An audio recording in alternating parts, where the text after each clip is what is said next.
it's Kathy Kress again, and I am back with my Geriatric Care 1 YouTube channel. And we are starting a geriatric care management business, and we are on number 10. And number 10 is, I'm going to give you a startup checklist for starting a geriatric care management business. And the first thing you need is brand identity. And that means that all of your messages are the same, and that you consistently deliver the same symbols, message, design. And for instance, if you have two colors, those colors happen over and over again. If you have a tagline, and let's take the Apple tagline, think different. We all know that. That's such a cool tagline, and you think different, and you think of Apple. Have a great tagline, and you always use it in your blogs, in your written material, yada yada yada. So brand identity is number one, and that's your logo, same colors, your theme, your tagline, think different, think of one like Apple, and hire a branding firm. I am a real advocate of this now. Because as a geriatric care management, I don't think most people are not that sophisticated. It's worth it to hire a branding firm. Business identity, you want to hire a graphic artist to do this, and you really do that, unless you're an artist, that does graphic design and does your printing, because you're going to have handouts. And your marketing checklist should also include your product sheets, because not everything is on your website. You're going to need things that you call sell sheets, that when you go into a doctor, you say that you have a Discharge Plus, that was your service. And that doctor wants, the hospital not to get fined, and he wants his patient to stay out of the emergency room.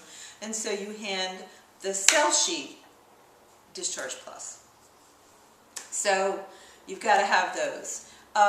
You need testimonials, and I know you hopefully you have them on LinkedIn, but you do want testimonials from adult children who used your services and loved it, and testimonials, and you should be asking for that every time you close a case, or even open it. And you need a contact database. And what I mean by that, Salesforce is an example. And that keeps all of your marketing contacts in it, like attorneys, trust officers, etc.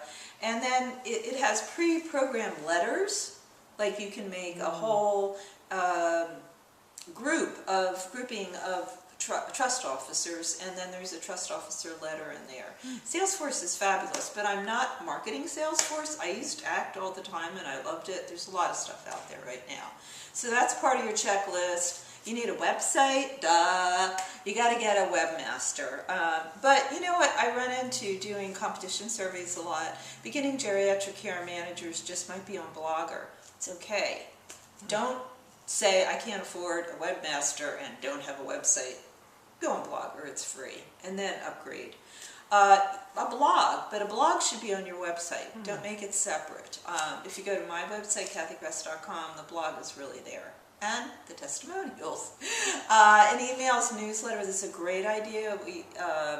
And you can just use constant contact. I like that.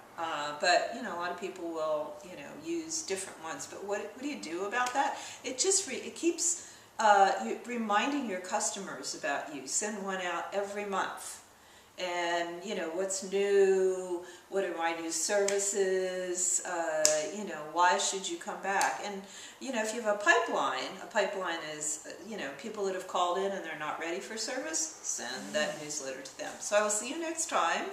Go to my blog, and I'm going to have all of this, the checklist, May 28th, it'll be a blog, and so you can get all the links to Constant Contact, Salesforce, etc., etc., and I will see you next time.